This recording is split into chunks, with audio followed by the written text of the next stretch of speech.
What's the most devastating thing your spouse, partner, sulfur monoxide has ever said to you?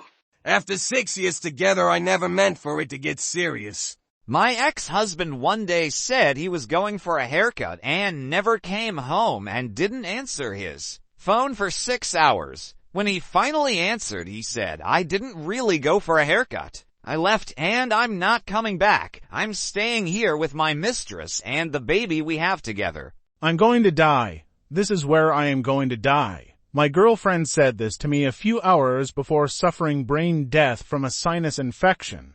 I don't want to be the girl who got with the guy that no one else wanted. Me. Are you cheating on me? Yes. After my siblings tried to screw me out of an inheritance, my husband blamed me for the whole mess and then told me he would have never married me if he'd known what a dysfunctional mess of a family I had.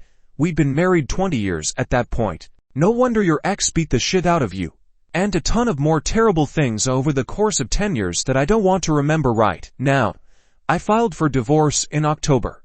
In front of my kids, said Mom married up, I married down, way down, then pretended to laugh and say just kidding. My kids saw me start crying and I had to leave the house for a few hours. I was so hurt. I was 2 weeks away from giving birth to our son. He looked at me and said, "You know I never wanted any of this, right?" As he motioned at me and my belly, I burst into tears and sat on the couch. He then proceeded to come over and rub my back to try to comfort me. It was so upset I wanted to leave but couldn't find my car keys. He's my ex now. That was the moment that broke me, and I fell out of love with him. I'm just worried you'll get into prostitution again. I wasn't into prostitution. I was trafficked when I was 16. I deserve to fuck other women. Apparently in his mind. The traditional gift for a second-year wedding anniversary was polybombing to cover up for a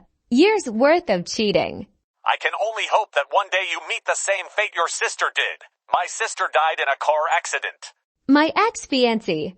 Saying I love you and being near you makes me physically sick. It's the thing that has convinced me that I will never find love. Because he doted on me and loved me so much in the beginning. Then that breakup over text. I love you, but death is calling and I can't ignore him anymore. I had mildly arty lady parts. My ex, pretty early into the relationship, asked me one morning what happened to your vagina. Did someone bite you? Or did you just have a lot of sex? Never got over that one. My ex's parting shot. You are fat, scarred, and ugly. It doesn't matter. When I did it, my ex-husband, after finding out he was signed up for multiple dating sites and soliciting prostitutes, well, my father was being diagnosed with stage 4 cancer. My now ex, who knew I'd been sod as a teen, told me 2 years after we got married that he couldn't deal with it and that I was damaged goods.